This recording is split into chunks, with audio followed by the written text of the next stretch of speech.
Hello, you bushel of urine-soaked dog feathers. Jim Sterling here, and this is The Last Guardian, and if I'm being perfectly honest with you, I'm not looking forward to the review of this going up. As I record this, it's about 5 to 4 in the morning. This is a collection of footage I got from the PS4 throughout the past week playing this, and, well, let's just say I'm not going to be in agreement with what I imagine the general consensus is going to be, that this is a masterpiece, a truly brilliant, evocative, emotional experience. I'll agree it's emotional, but the emotion I mostly had with this was frustration, anger, as I was yelling at the screen for the feather dog to do things, because a lot of the time the feather dog doesn't do things. For example, this bit here,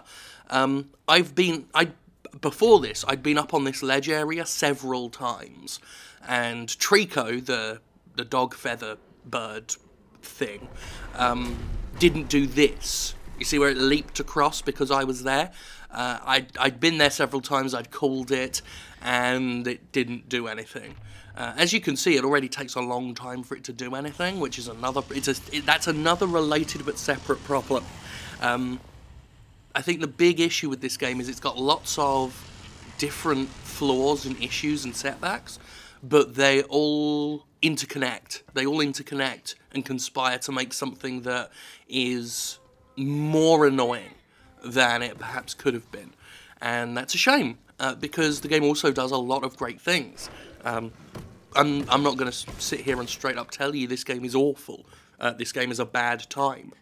It's got a lot of awful mechanics, and a lot of the time I spent with it was bad. But it's got beautiful moments. It's got wonderful art direction that follows in the tradition of Ico/Eco. I was never sure how to pronounce that. And Shadow of the Colossus. The dog is adorable. The feathered dog griffin monster is adorable, beautifully animated, lavishly animated. It's just if only the rest of the game could reach what they're clearly going for and sometimes shines through. The game has high points, some really clever puzzles at points, and the idea of you being a character who is something, you're somewhat of the Order in this game. You're something of the one who needs the rescuing, who needs the help. You're not powerful, which is something that the Team Ico in particular have dabbled with before, but more so in this one, where Trico's the muscle, the one that can actually fight things, the one that can actually, deal with huge problems, jump over massive gaps, and you help it, but it helps you when it really, really counts. And I like that idea. I like that idea of just doing away with the whole power fantasy thing completely. There is so much about this game to like. Border on love. But every time I found myself smiling at the game, every time I found something to really enjoy about the game, I was instantly brought back down to earth by just something fucking infuriating happening. I mean, we're going to get a little example of it here. Now, what you're about to see is not the most egregious example of this happening. But basically, you got these barrels that you feed the dog bird, feather dog with. It'll be along in a moment. I wasn't too sure of that at this point, but here it is. You feed these barrels to it, keep it healthy, keep it fed, sometimes just to do it. And that. In many games, they would just take it as read that if the dog's near the barrel, the dog will eat the barrel. But here, the dog won't eat the barrel if the dog's near the barrel. The barrel has to be in a particular place, at a particular distance from the dog. And sometimes the dog will just knock the barrel away, and make it even harder to get. So it's very specific about when it'll eat it, and how it'll eat it. And it's reliant on physics, really dodgy physics. And it can just be a pain in the fucking ass. It actually did the eating animation there, but just missed it, because the game will do that sometimes. Sometimes the game will know what to do, try and do it, and fail. Sometimes you'll know what to do, you'll know what you need the dog to do, you'll tell the dog to do it, and the dog won't do it. The dog may just sit there for ages, doing fuck all. To the point where you start to think your solution that you thought you knew was wrong. And you try and do something else. And that solution is wrong, so it doesn't work. So you go back and maybe not even try and do the original solution. You'll try and do something else. But in the course of it, the original thing you thought was the right thing turns out to be right, because the dog will just go ahead and automatically do it. And you are just left there exasperated, staring at the screen thinking, why the fuck didn't you just do it? Why didn't you just do it in the first place? And there's a lot of that. Wrestling with Trico's AI, which is abysmal AI. It's like pulling fucking teeth. And there's just... it's extra frustrating, because I want to love this game. It does enough. It does enough. Really, really nice stuff. Not enough to fully redeem it, but enough to tell you that Team Ico still got it. They're just left with a game that is clearly, you know, around 10 years old, and it shows. Because there are so many advancements that have been made in user interfaces, in visual audio feedback, in AI, that just, it's not there. None of that stuff's there. This feels like a game that could have come out like the day after Colossus. And if it had done, that wouldn't have been as big a problem. Like, I can forgive this game a lot of its problems for its age, and knowing what clearly troubled development it must have had. But beyond that, I can't ignore the issues I have with the game. Which sucks. It really sucks, because it's clear that this is a special game that took a lot of love and care and work. And that love and that care and that work shows.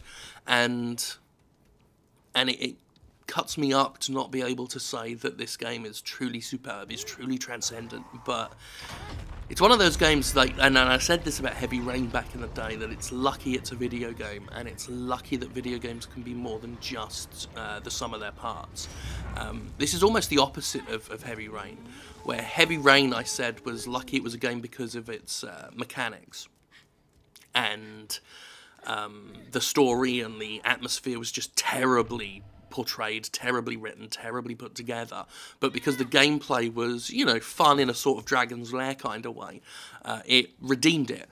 Whereas this one, it's the opposite problem, where mechanically everything is just bollocks. Just makes me shudder to play sometimes. But the experience, the atmosphere, the story, the characters have a lot of redemption associated with them. They make the game more better, that's terrible sentencing. They make the game better than it perhaps should be, or could have been. So it's kind of the other side of that coin, the coin I kind of threw in Heavy Rain's face. But the dog can do lightning, as I showed you earlier in the footage. It takes a while, like everything in this game. Even when the game knows what you want it to do, and even when it's on the right track, sometimes it will just take ages to do stuff, because either they decided to throw in a load of unnecessary animations, or Trico is just being ponderous. Sometimes I was like holding the controller, looking at the game, just waiting, because again, there's no major form of player communication. Like, it will constantly throw up tutorials about basic controls, like a dozen times, for the same thing, but it won't tell you, like, what part of the environment can Trico interact with. It can't tell you, like, oh, Trico knows what to do here. Oh, it knows what you told it to do. There's like this rudimentary command system where you hold down a button to keep the character running in place, and then just push the movement stick, and then hope for the best, and then hope that what you pointed at was a bit of the environment that the dog recognises, or isn't. And it's hard to gauge sometimes, because whether or not, say, Trico can jump over a gap is not a factor of distance or height. It's a factor of what Team Ico was thinking at the time.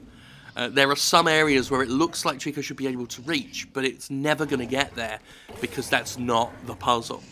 And that's that's always frustrating to deal with. That's always a pain in the ass to deal with. Here's another example. I mean, the dog looks like it ain't going to get down there. It looks like, you know, I've gone the length and breadth of this area, and it's just stood there. So here I am wondering what to do, and unsure of what to do. And it'll turn out that it could get down here. It just wasn't getting down here. I'm trying to work out whether it's gotten down already. I'm watching this with the volume off so it doesn't affect the audio. And no, it's still up there. It will just come down eventually after this long, ponderous wait. There we go. Could have just done that in the first place. It really could have just done that. And the way the camera switches for this one, because it's a cutscene, it's like they deliberately designed it this way. And I don't know why. I mean, the game would be half as long if it wasn't spent with a lot of time just waiting for the fucking dog to pull its thumb up out of its ass. But, you know, I won't say that it was cynically motivated, that they made every animation ponderous, that they made every, you know, interaction with the dog more of a chore than it should have been. That you're constantly stumbling and staggering with these admittedly lovely animations that just take up time. But anyway, the dog eats me here. That's meant to happen, but I'll save what happens for a surprise for you if you are planning to buy it. So there you go. I'm also not going to tell you whether the feather dog dies or not. I know, because, you know, I've finished the game, but I'm not going to say. Mostly, you know, out of respect for spoilers, but also because from now until people play the game en masse, it is like a secret, powerful secret that I have in my brain. Plus also, yeah, I just think it's sad that we are in an industry where the moment you see something cute, you instantly assume the video game developer's going to kill it for cheap emotional points, which is true of many video games in this medium. It's just an unfortunate consequence of I think a medium that deals primarily in death and violence. That the only way developers know how to get an emotional reaction is to kill something lovely. That's my take on it anyway. But we saw this with Recore, with Titanfall 2, with The Last Guardian for many years, obviously. You look at social media when they show trailers of these things at E3 or what have you, and automatically everyone's tweeting, oh, they're going to kill that. Because it's the only emotional currency we understand in video games is death. And I think that's a shame. I think it's a shame we can't think of tragedy in other terms a lot of the time. There are some games that buck that trend, obviously, but especially in the big budget sphere, it's very rare to see. While I was doing all that spiel, of course, combat started happening. Combat is something you generally are not involved with, which again goes back to that lack of power the player has, which is one of the design ideas that I actually really like and really sort of respect about the game. Of course, they ruin it by making you do this every single time combat's over. You have to stroke the dog. You just cling onto it and press the pet button, which is the same button as the pick up barrel button, the grab stuff button.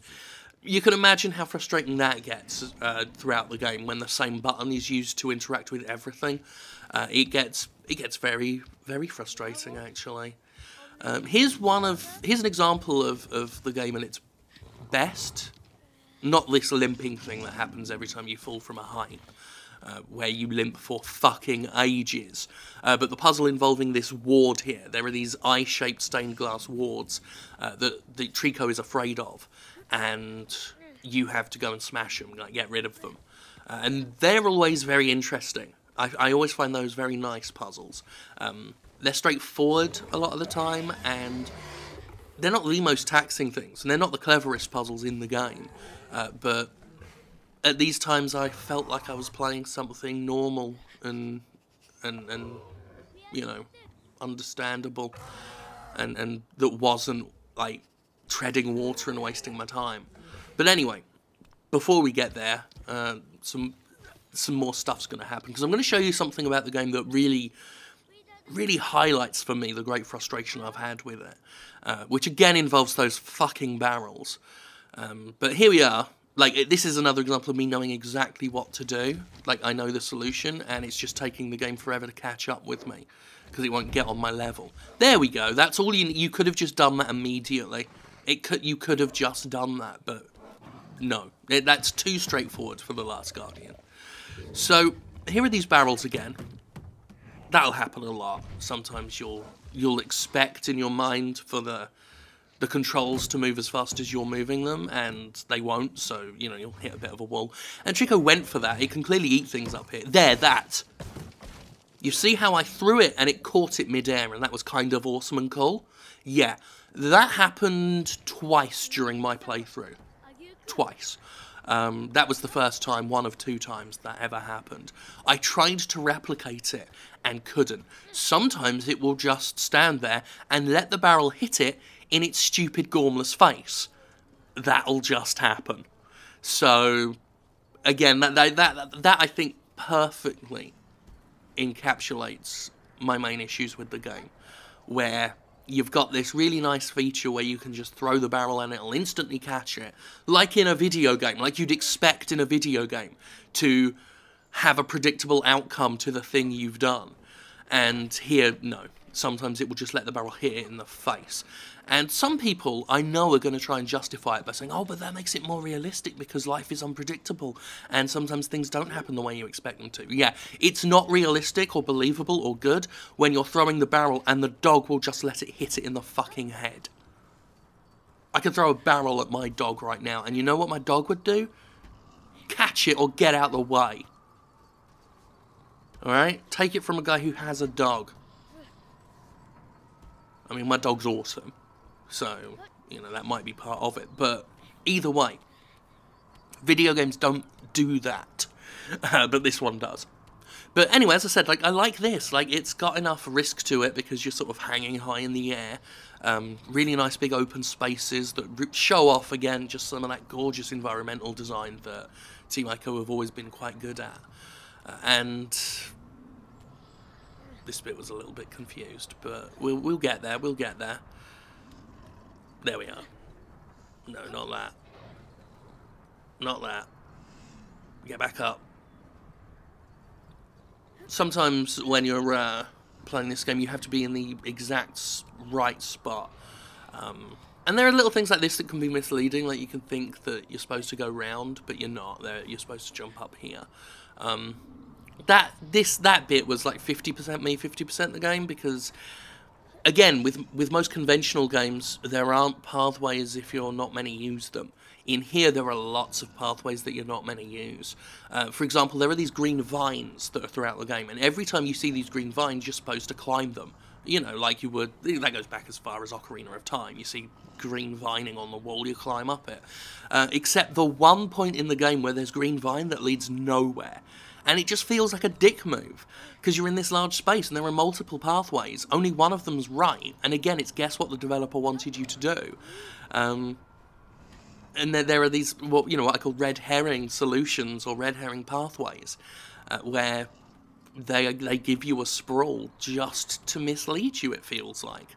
And it's a bit of an asshole thing, but there we go. We're almost done with the video now. Like I said, I'm not especially looking forward to publishing this or the review, because I know what's going to happen. It won't help that before this, my Dead Rising 4 review will be up, and I enjoyed that quite a bit.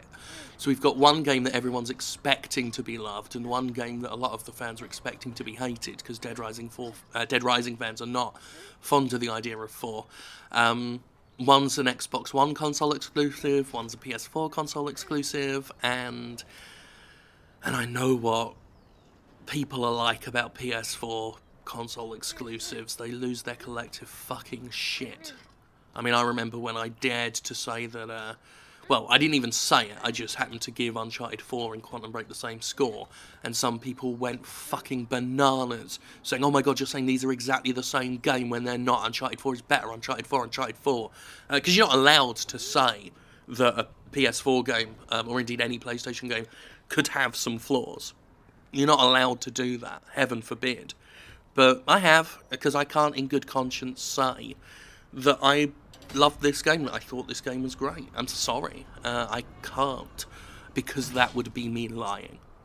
And I'm sure some people will think I'm lying about this for clicks or whatever, even though, you know, reviews on the Jimquisition are ad-free, and I don't need the traffic. But there we have it. It's a shame, and I'm not happy about it. I'm not... It gives me no pleasure. It never gives me pleasure to say that a game isn't as great as people want it to be or are expecting it to be. But I can only give you my opinion. Okay, he's supposed to grab the dog there, but he doesn't. He's supposed to grab the tail there, but he doesn't. The game does that a fair few times too.